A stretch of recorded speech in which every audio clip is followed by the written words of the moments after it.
The reason being is because he's that person who's stopping you reaching Allah. Because these are the rights of the people that you have to get rid of. You have to do first.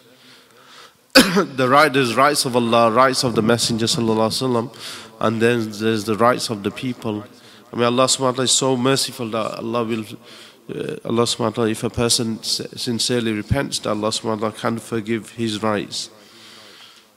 But the rights of the people, only the person can forgive. So that's why it's very important.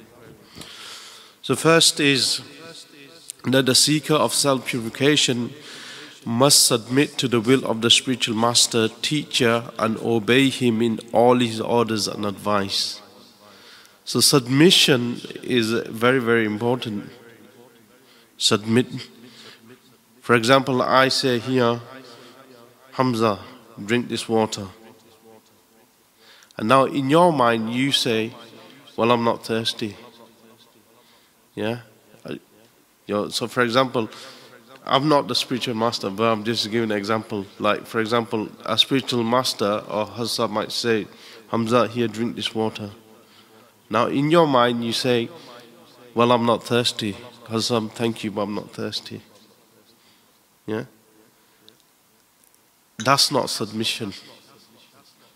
That's not submission. When your spiritual master, for example, gives you the water, then you should be happily take it. Even if you're not thirsty, you drink it. That's called submission. You submit to the will of your master. And when your master gives you a job to do, you don't think in your mind, oh, I can't do this, it's too hard. In your mind you say straight away, without even a thought, I'll do it. No negativity. Now the reason why the negativity happens is because we have the shaitan, we have the nafs. Yeah? We have the heart, we have the intellect. Yeah? There's so many factors. We have the spirit. Now the spirit on its own, the soul of the human body, the soul, yeah, always wants to submit to Allah subhanahu wa ta'ala. You know, the soul wants to submit to Allah subhanahu wa ta'ala. You won't go against Allah subhanahu wa ta'ala. But with the shaitan and the nafs involved as well, within us, the shaitan and the nafs will say certain things to you.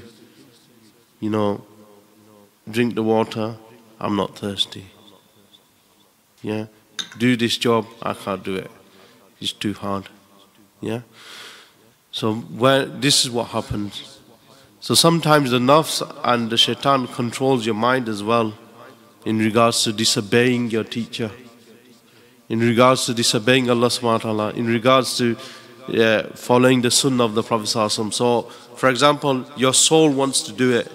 You yourself, you are the soul. You want to do it. You want to obey Allah subhanahu wa ta'ala. But at the same time, the nafs and the shaitan is saying, no, it's too hard. You can't do it. Who are you? You trying to change. You know, when did you become a Maulvi? You know what I mean? So he starts whispering stuff like this. Then, for example, it can give you thoughts against Allah subhanahu wa ta'ala. It can throw thoughts against the Prophet sallallahu alaihi wasallam. It can throw thoughts against your own teacher. Then sometimes our teacher is here and they walk past you and they might acknowledge the person next to you, but they might not acknowledge you. So what happens? Or when your teacher is giving a lecture and they look at you and suddenly you feel, I've done something wrong. Or they don't acknowledge you, you feel, I must have done something wrong. Look, Hazrat's not even looking at me. We get that, isn't it? It happens to all of us. Then you go home, then you start thinking, what have I done wrong? I must have done something. Or Hazrat's not happy with me. Or why is Hazrat not happy with me? Or you send them an email, they don't reply. Or Hazrat's upset with me. I've done something wrong. This is what we get. But this is not you. This is not you. It's the shaitan putting these thoughts into your mind. It's the nafs putting the thoughts. So be happy that it's not you. Because At the time, the beloved Messenger Sallallahu Alaihi Wasallam, the companions came to Rasulullah Sallallahu Alaihi Wasallam and said, Ya Rasulullah Sallallahu Alaihi Wasallam, we get such thoughts against Allah Subhanahu wa Ta'ala, what such thoughts against yourself, that even if we had like hot coal on our tongue, we would prefer hot coal on our tongue rather than saying the things that comes in our mind. So the Prophet Sallallahu Alaihi Wasallam said, do you detest it? He said, yeah, we completely hate it, we detest it. He says, congratulations, that is the sign of strong Iman. That's the sign of Iman, strong Iman, to the nearest meaning. So imagine that, yeah? So that's why you have to recognize these thoughts that come into your mind. Where is it from? Where is it coming from? It's not you, because you would want to be with Hazrat 24/7. You would want to be with your Shaykh 24/7. You would want to be with Allah Subhanahu. You would want to be with the Prophet Sallallahu. But then you have to realize that it's not you, and you have to take yourself out of the equation and said, okay, this is not me. This is the shaitan, this is the nafs. This is me. I want to be with Allah. I don't care what the shaitan and nafs say. I'm still going to come. You know, there's a person, right, when he commits sin, but he was like, I mean, he used to do this, what I know of in the past. When he used to commit sin, he used to come in the majalis, and rather we hide, if you do something wrong, we hide behind pillars, and we come to the Monday majlis, we hide in the corner, we hide behind the pillars. Oh, Hazab doesn't see me. I'll listen to the lecture, but you know, I don't want Hazab to see me. So they hide behind the pillars and over there in the corner, or they go upstairs. But this person, when anything he did wrong, he'd come and sit in the first row and sit right there in front of the teacher, because he realized that it wasn't him that made the mistake. So obviously the shaitan nafs got to him. So at that moment in time, he thinks, okay, being in as closest to the mashayikh as possible, I'll get purified. You know, I'll get more purified. So rather than hiding in the corner, just come and sit in the front circle. So you have to realize, so once you've understood this, then for the rest of your life, it'll be easy for you. If you get thoughts against Allah, thoughts against the Prophet ﷺ, thoughts against any brother of the tariq, thoughts against the mashayikh, anything like this, then you know that it's not you. It's not you. So sometimes even your mind gets affected by the shaitan, but the mashayikhs have mentioned that if you ponder deeply, you know, and think at the beginning why you started the path to Allah, then automatically you'll know straight away that, you know, you bring yourself back to that.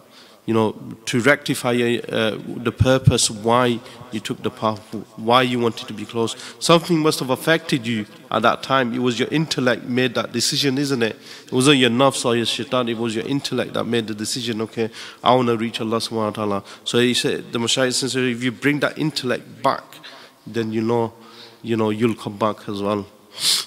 In regards to this. So the first thing is, the seeker of self-purification must submit to the will of the spiritual master and obey him in all his orders and his advice. So everything.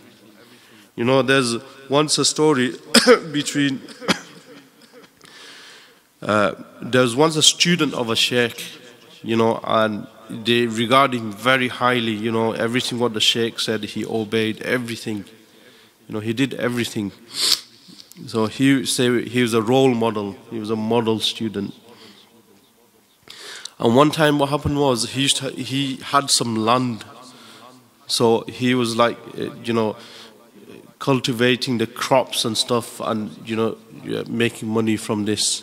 So his brother, he was away, meaning he was on his travels. He had a brother and he was on his travels for 10, 15, 20 years.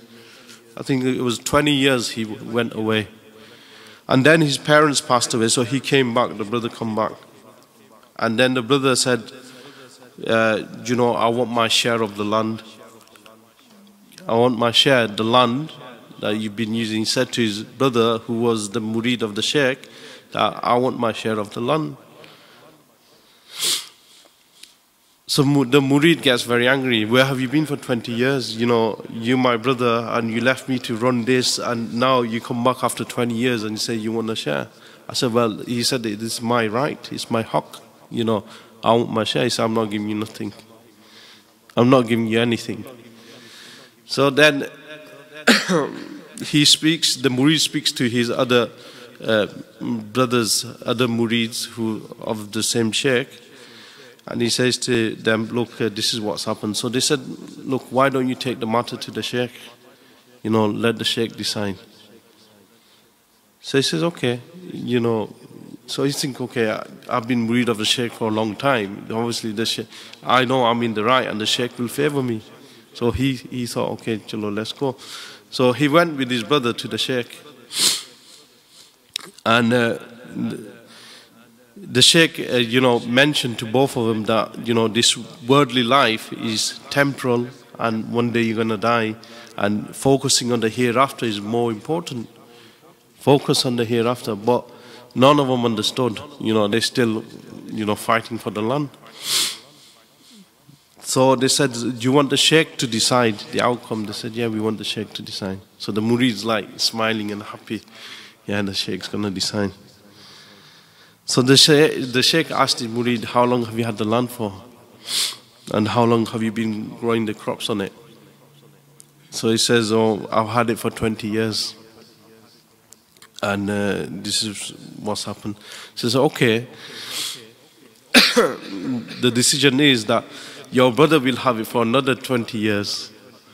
Your brother will have the land for another 20 years and he'll grow the crops on it for 20. Then it'll be even. Then it'll be even. So the murid, he was shocked. You know, he thought 100% that the sheikh, I'm the murid of the sheikh's going to decide. So he was total shocked. And then afterwards what happened was, he went against the sheikh. He went against his own sheikh. He slandered his sheikh to the government. He's saying that, you know, at that time what happened was, there was like the Sufi sheikhs, and then you had the outward scholars. Now they didn't used to get along. You know what I mean? So the outward scholars, they'd be the judges. So they'd make the decision on outward Sharia. And then the Sufis, the sheikhs would have their own zaviyas. And then the murids used to be in the zaviyas. So what he turned around, he said certain things against the sheikh, that the sheikh is trying to, you know, and the ones who were the scholars, they were run by the government. So the government used to run them. So then, you know, if you say something Islamically against the government, then obviously they lock you up in prison. So this is what happened. So his own murid for such a long time, because the sheikh made the decision against him, the shaitan started affecting his mind and his heart. And then he started whispering to other people, oh, this is what's happened to me. Then he stopped coming to the gatherings, and then he went to the judge, the Islamic scholar, and he says, oh, well, you know, this sheikh is trying to, you know, take your people, you know, and make the decisions against the state. So then they grabbed hold of the sheikh, and they put him in prison. So while he was in prison, you know, there was like a lot of convicts there. And the convict says, oh, you know, you're a great sheikh. What brings you here? He says, oh, I've come for you. I've come to visit you. You know, so he says, okay. Yeah, so whilst, so he was like praying his prayers in you know, them little prisons like police station, they have these prison cells, isn't it? It's not the main prison, but they had prison cells, and they've like all these people were there, sat there. So he's saying his prayers, and after his prayers, and they had a habit that they used to have their gatherings on the Monday and the Thursday. So he used to have a habit, you know, to do a little speech. So he asked the prisoners, is it okay, you know, if I say a few things? But the sheikh was so good that, meaning what he used to do was that he would take the current situation and he'd tell them a story. So he started telling us a story about Hazrat Yusuf alayhi salam, and Hazrat Yusuf alayhi salam was in the prison. You know what I mean? Then, you know, they understood, you know, that even the people, the Anbiya alayhi salam was tested through prisons as well. So then every day he's giving them dars and nasiya, and there's a big thief in the prison, and through his nasiya he did tawbah and rectified his ways. You know, he even stole something from the sheikh while the sheikh was there. You know, he stole his tasbih, yeah, while the sheikh was in the prison. And then while the sheikh was leaving, you know, he felt that guilt and he gave that tasbih. Oh, sheikh, you've left your tasbih. But the sheikh knew anyway, but he gave it back. And then he changed his life. And then what happened was, one of his other murids, they spoke to the guy and they found out who the person was. And in the end, you know, they said that if you tell the person, you know, if you tell the judge that you made it all up, you know, we'll forgive you, understand, you know. So the sheikh came out of the prison because he took back his false statement. And, you know, and the sheikh went back to his khanqa. But the thing is, this is what happens when you go to the sheikh and you say, oh, Hazrat Sahab, you know, I'm in this certain situation, or you ask Hazrat Sahab to make a decision for you, or you say, Hazrat Sahab, I'm looking for, you know, marriage, and then, you know, you want Hazrat Sahab to decide for you, and then you have to take that decision. There's no ifs and buts after that. There's no ifs and buts. First, you should think before you go. Am I ready to accept what the Hazrat Sahab tells me? Am I ready to accept this? If I'm not ready to accept this, then don't even go in there, because you're only going to hurt yourself. You're only going to hurt yourself spiritually, you know. So if you're ready to submit to the decision of the sheikh, then you should have this beforehand in your heart, that no matter what Hazrat Sahab says, I'm going to follow it. You know, if you say, okay, I'm going to take my baby, you know, and I want Hazrat Sahab to name the baby, then when Hazrat Sahab names the baby, you're not happy, then what? You understand? So it's important. These things are very, very important. This can affect the spiritual path. So he must obey all orders and advice, because the spiritual master has more experience, more knowledge in haqiqat, in tariqat, and in sharia. As a sick person gives himself to the doctor. So if somebody's sick, he goes to the doctor. Doctor says, okay, take this medicine. He says, oh yeah, I don't think this medicine is good for me. You know. So when did you become your own sheikh? So the seek of self-purification. Because we're sick. When a person is sick, he goes to the mashayikh. The person knows he's not reaching Allah subhanahu wa ta'ala. The person knows he's been affected by the shaitan and the nafs. That's why he goes to the mashayikh. Help me to get rid of my sins and become close to Allah. So the mashayikhs give you the cure. Now if you don't take the cure, then you'll never be cured. Simple as. So in order to be healed, you have to get rid of your mindset, get rid of everything that's in your heart, and then focus on what the mashayikhs give you. The seeker of self-purification must not object to the way of the spiritual master. Teacher instructs and controls the seeker of self-purification. Each spiritual master has his own way. So each teacher, for example, a different sheikh will have his own methodology, but you not to object to that methodology. You focus on your own. Oh, but we do it this way. I think you're doing it wrong. Who are you? There's many paths to Allah subhanahu wa ta'ala. We're on one of them, and somebody else might be on another path. You know, so don't object. So one should not object to their own teacher. So we're talking about our own teacher. So each spiritual master has his own way, which has been permitted by his own spiritual master teacher. So Imam Ibn Hajar al-Haytami said, whoever opens the door of criticism against the spiritual master and teachers and their behavior with the seeker of self-purification and their action will be punished with and will be isolated from receiving spiritual knowledge. So if you criticize your teacher in any way, shape or form, then the person will be punished. Yeah? He'll be isolated from receiving spiritual knowledge from the master. That's what I said at the beginning, isn't it? When the Shaykh gives you a job to do, you don't say, how will I do it? Why, I can't do this. Or straight away just do it without thinking. Whoever says to his spiritual master, why? Why do I need to do it? Or why this, why that? Will never succeed. So he'll never succeed. Point number 3, the seeker of self-purification must know that the spiritual master teacher might make mistakes, but that these will not prevent him from lifting the seeker of self-purification up to the divine presence. So don't think, for example, that the spiritual master is like prophets, alayhim salam, that prophets cannot commit sin. Yeah? There's, people have misunderstood in the past as well in regards to this, and the Shaykh can test the seeker as well. There's many Shaykhs in the past have tested the seeker, thinking that,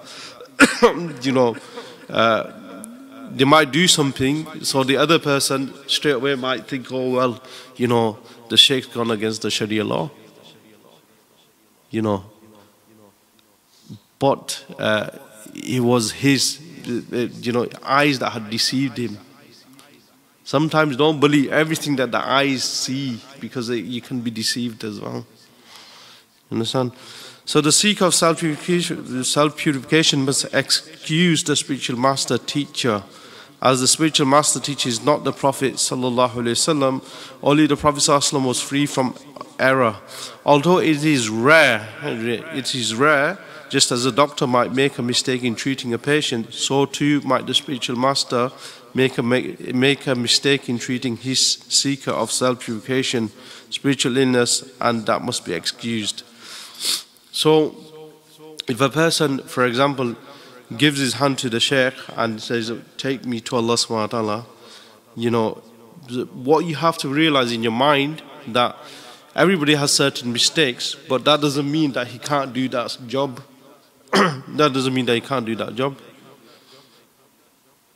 You understand? Like, for example, a car mechanic, he might make a simple mistake of, changing the brakes or whatever, or the tire. He might leave something.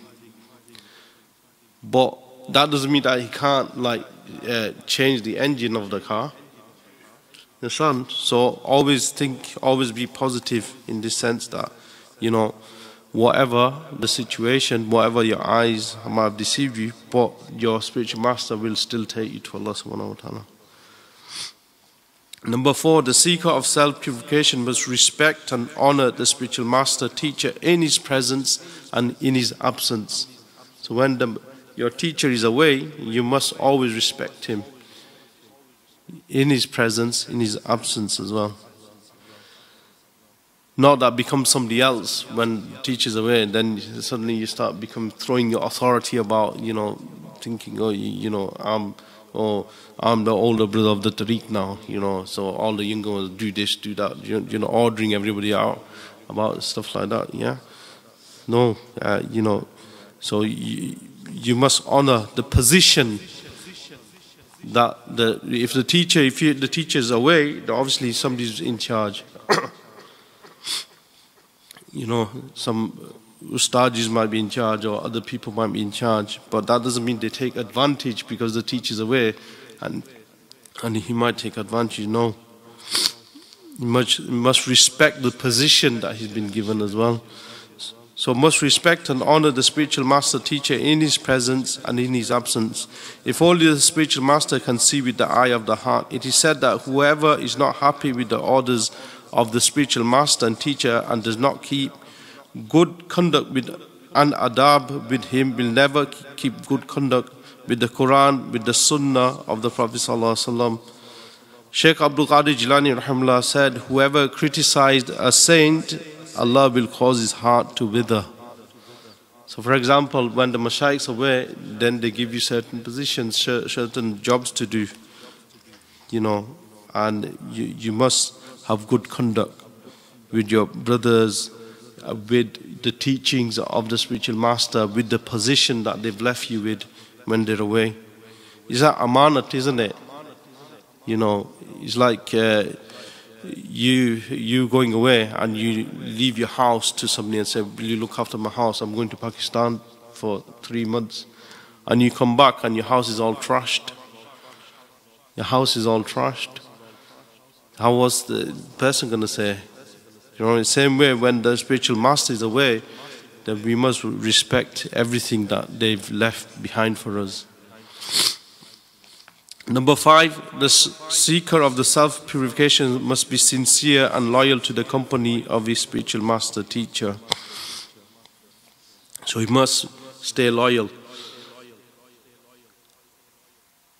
He must love his spiritual master with a love that is overwhelming love. You know, so a person has love, yeah, and then there's love which is overwhelming love, like the companions had for the Prophet ﷺ, you know, that they were willing to die for the Prophet ﷺ. So we must, yeah, you know, when the mashaykhs are not here, when the shaykh not here, at least spend some time thinking about them. You know, thinking about your teacher is not hard, is it? You know, because even if you don't want to think about it, suddenly you'll get a notification on your Facebook that Hazsab is live from Pakistan. Even if you don't want to think, you'll get notifications straight away. Or you go on Facebook, you're flicking, and suddenly there's so many shares of different speeches of Hazsab, or even their pictures. And then you go on WhatsApp, and somebody's always sharing something. So it's a sign there for you that even if you, every time somebody shared something, if you just thought about Hazrat for a few minutes, you know, that will increase that connection with your spiritual master. When you do your muraqabah, always think that your teacher is with you, next to you, whilst you're doing the muraqabah. That will increase it as well. You know, so there's many things. So think about your teacher. So ultimately, when you start thinking, then the love will emanate. You know, when you listen to their speeches, suddenly you feel that love straight away in your heart. It's like when you get to know a person, like they say that if you hear the stories of the Prophet ﷺ and how kind they were, you know, automatically that love increases because you get to know the person. So if you think about that person more and the things that they've done, and think, you know, that they're there to take you to Allah subhanahu wa ta'ala. Imagine that. Imagine the sacrifices they made so that we can have this path. It's not that the path just came to us and without any sacrifices. There's people from all the way from the Prophet ﷺ to the current Sheikh who's made the sacrifices for us to have this path. They've done something, I mean, they've done mujahidah and everything. So that, you know, to become a teacher of this path, things like this doesn't just get given here. You know, like, you know, there's many people, they not learn about spirituality through a spiritual sheikh or a teacher, but what they do is they open books. Yeah. Like scholars and others. Obviously, alhamdulillah, scholars, they have their own field, but sometimes they pick up books of like Imam Ghazali rahimahullah or other mashayikh, and they tend to give discourses from it when they've not been with a spiritual master. You know, so this is what I'm trying to say is these things, you know, many people, to even become a murid, they have to do years and years and years of mujahidah, years of listening, years of submitting, years of fighting the nafs, years and years of it. You know, the sheikhs who used to send the murids out to beg in the street to get rid of the ego that they had. Imagine going out, they're like, you're a big sheikh, a scholar. Once a scholar, came to a sheikh, and he once he's telling him, you know, he was like a judge, right? So he's a big judge, you know, he's giving fatwas, this. So one day he decided, you know what, I'm going to give all this position up and I'm become a murid of the Sheikh. So he goes, leaves his position, yeah, and goes to the Sheikh. And then the Sheikh says, okay, you know, the Sheikh says to him, I have a job for you. He says, okay, you know, he feels happy, you know, I'm a big judge, I'm a Sheikh, I'm a big judge this time, yeah. So the Sheikh will have something with a higher position for me, you know, that I can do. Because the Sheikh had other murids as well, but this was a unique one because he had outward knowledge as well. So the Sheikh says, okay, here's the brush, yeah. Here's the brush and sweep up the Zavia. So he's looking at the brush and he's thinking how to sweep up the Zavia. So he's like, in the end, he had to fight himself. He's got angry, everything, yeah. And then in the end, he knew that, you know, the only way I'm gonna is to obey the Sheikh. So he starts cleaning the Zavia. Then he had to clean a certain room because there's a certain person who wasn't mentally right, and obviously his room he had to clean up as well, and he wasn't very happy. So after he finished this job, he went to the Sheikh, and the Sheikh asked him a certain question. And because the answer wasn't right, he still had like takabbur in the answer. So he says, okay, since I've got another job for you. So he's thinking, okay, I've passed the test now. So I've got some high position. He says, go into the town, yeah, and these are the garden tools, yeah. Take the garden tools, carry them, and go into the town and go to the repairer, the shop where they repair the gardens, and tell them to repair this.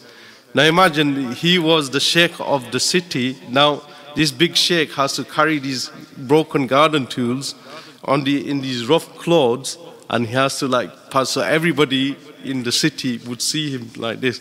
So he's hiding behind these walls, and in the town, in the city, there's walls he's hiding so nobody sees him. And when it's dark at night, he goes with the garden tools to give to the owner, to the repairer. So these things, so these what people had to do in the past, Mujahidah. So number 7, he must not look at any other than his spiritual master, teacher, though he must keep respect for all other spiritual masters and teachers. So he should not go towards another spiritual teacher, meaning that if somebody wants to learn fiqh, aqidah, he can go to anybody he wants. But in terms of the path to Allah, he should not go to another sheikh, and he should not take anything from him. You know, like for example, sheikhs normally give you know, cures. So you cannot take cures from another sheikh. You know, so that's very important. So that was the internal conduct. Now the external conduct, how outwardly we should behave in front of our teacher. He must agree with the opinion of his spiritual master teacher completely, as a patient agrees with the physician, unless it's against the Sharia law. So absolutely he must agree with it. Whether he likes it or not, he has to agree with it. Number 2, he must behave well in the association of the spiritual master if he's physically present, by avoiding yawning, laughing, raising the voice, talking without authorization, extending the feet, and always sitting in a respectful manner. So he shouldn't be laughing, yawning, raising his voice, shouldn't even speak without even permission of the sheikh. Yeah, and being even if the sheikh is, so for example, the sheikh is in the corner, right? Sometimes what happens is the sheikh is speaking to somebody there as they're going here, and there's people talking in the background. Or upstairs when they're speaking to somebody one-on-one, then somebody's speaking to somebody else in the back. You shouldn't even do that. You should absolutely stay silent, because you don't have permission in the presence of the sheikh to speak. So you should not speak. He must serve his spiritual master and make himself as useful as possible. So when the sheikh is there, so he should serve him and make himself useful. Obviously, there's certain adabs as well, so you have to learn this through brothers who have been doing it for years. You can't just go and serve the sheikh, you have to learn how to do it. Number 4, he must not mention from the speeches of his spiritual master teacher what the listeners cannot understand. This might harm the spiritual master teacher in a way that the seeker of self-purification is unaware of. Sayyidina Ali radiallahu anhu said in a hadith narrated in Bukhari, speak to the people at a level they can understand, because you don't want them to deny Allah subhanahu wa ta'ala and His Prophet sallallahu alaihi wasallam. So it's very, very important, this point is very, very important, because you might say, obviously, in certain spiritual gatherings, you see certain spiritual things, and then suddenly you go out and you start telling everybody, yeah. Some people might deny it, or some people might say certain things about it. So rather than you bringing him closer to Allah subhanahu wa ta'ala, you pushed him away. Rather than him becoming closer to Allah, you might even put him in the state of kufr. You know what I mean? So it's very, very important that according to the level of the person, speak to that level. You don't say things like this, especially. But you're going to hurt the mashayikh. We have to answer to Allah subhanahu wa ta'ala. And so does the mashayikh have to answer to Allah subhanahu wa ta'ala in regards to their students as well. You understand? So number 5, he must attend the association of the spiritual master teacher. Even if living far away, he must make an effort to come as often as possible. So if there's no stoppages coming, like there's no issues at home, family issues or, problems reaching the gathering, then one should support the gathering and go to the gathering. One is to go and learn, one is to support. So you can do either one of them, isn't it? If you think you're knowledgeable, you don't need knowledge now, fine, you can go and support the gathering. You can give dawah in the gathering. You can do that. But don't be the third where you're not there. You understand? There's certain things happen in the gatherings as well. Number 6, he must follow the command of the brother or the person in charge of the spiritual master has authorized to do so, provided it's not against the Sharia law. Now that when the mashayikh are aware, obviously the mashayikh is going to put certain people in place to do certain things. If you obey him, you've obeyed your teacher. If you disobey him, you've disobeyed your teacher. It's as simple as that. Don't look at the person, look at who's put him there. You have to look at that. The mashaykhs mentioned that when you deal with somebody, imagine you dealing with Allah subhanahu wa ta'ala. You're not dealing with the person, imagine you're dealing with Allah. So when the person is there, I don't like him, he shouldn't be in charge. I'm not going to listen to him. He's made up his mind already. No. Say that, okay, I'm going to listen to him because my teacher has put him there, so I'm going to try my best to listen to him. And do as much as possible. Number 7, he must not tell more than 3 questions, dreams or visions in one sitting. And when you meet the mashayikh, obviously the mashayikhs are very kind-hearted. The more you ask, the more they reply. But then you're going completely against the adab. So no more than 3. So after relating the dream or vision, if the spiritual master teacher does not give a reply to it, then he should disregard it. Sometimes people send visions or dreams to the spiritual master, and for him, he thinks, oh yeah, this is the most important dreams and vision I've had. It must mean something. It must mean, he's made up his mind, it must mean something. And then when the teacher doesn't reply, he says, oh no, I'm worried now about that dream I had. Disregard it. It's finished. So Ibn Hajar al-Haytami said, many people when they see their guide is firm on the matter of obligations and the sunnah of the Prophet ﷺ accuse him of being strict. They say that he's praying too much or keeping the sunnah too firmly. These people don't realize that they are falling to their own destruction. Beware of believing your ego's complaints about the firmness of the sheikh's adherence to the Sharia. So a person should, it doesn't matter, whatever the sheikh is like, you should not listen to your ego in regards to if the sheikh is firm with you or if he's strict with you. Because they love you. When they're strict with you, that means they love you. They want you to better yourself.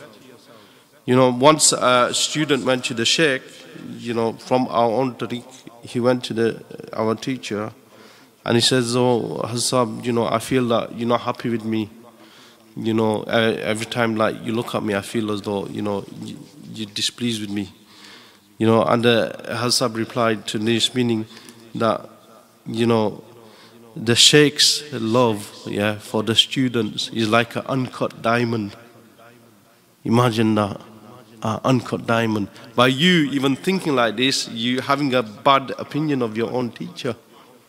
That the teacher is, now the teacher is telling us to have good conduct with the people, you know, open your heart to the people and other ways, you know, and then you accusing the teacher, well, I don't think the teacher is happy with me.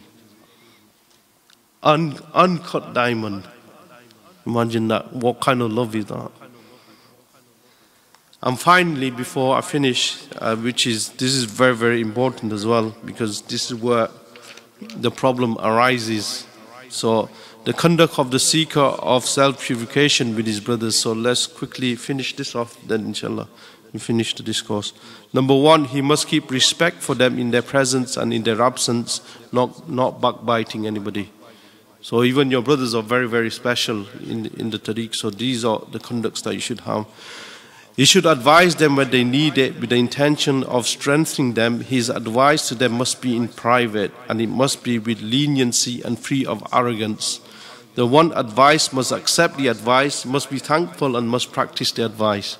So if, for example, the advice is needed for a certain brother, you don't say in front of everybody, you know, there's about 10 people, brother, what you did was wrong. You know, you don't say that. You take him privately and without arrogance that you want something in return, or, you know, you want to show your authority, without arrogance, with leniency. Leniency, being kind, being gentle to the person, advising him, yeah? And the one who's been advised, if he knows 100% that what he made a mistake, then he should take the advice and practice this. Number three, he must think wholly good about his brothers and sisters and not search out their bad manners. This is our problem, isn't it? We with the tariq, oh yeah, you know, that brother, you know, he come to the majlis, you know, what he did is wrong, he shouldn't do that. You know, straight away we like, you know, we've got our camera on, you know, like the dash cam, zooming everybody. Oh yeah, you know, what kind of brother is he? You know, 10 years on the tariq and he doesn't have simple manners. You know, what has he learned from the Sheikh? This is what we either we're not saying it, we might even think this, you know, so one shouldn't do this. So, number four, he must accept their apology if they apologize. Now, if somebody's done something wrong and he says, I'm sorry, brother, you know, I really didn't mean it, then accept the apology, no, well, yeah, you did mean it, I know you meant it, you know, you did that on purpose. You know, accept his apology. Number five, he must not feel jealous of any spiritual vision, status, etc. of his brothers, because no one can receive the share of others. Now, some might have spiritual status, you know, we're seeing everything in this, that, and the other, yeah. Others might have certain positions, you know, they might be the Amir, yeah, of a certain department, yeah. But one shouldn't be jealous, because that's his spiritual share, that's his share that Allah has destined for him. He can't, somebody else can't take his share. You cannot take somebody else, like rizq. You cannot take somebody else's rizq. Whatever's destined to you will come to you. Yeah, whatever's not destined to you will not come to you.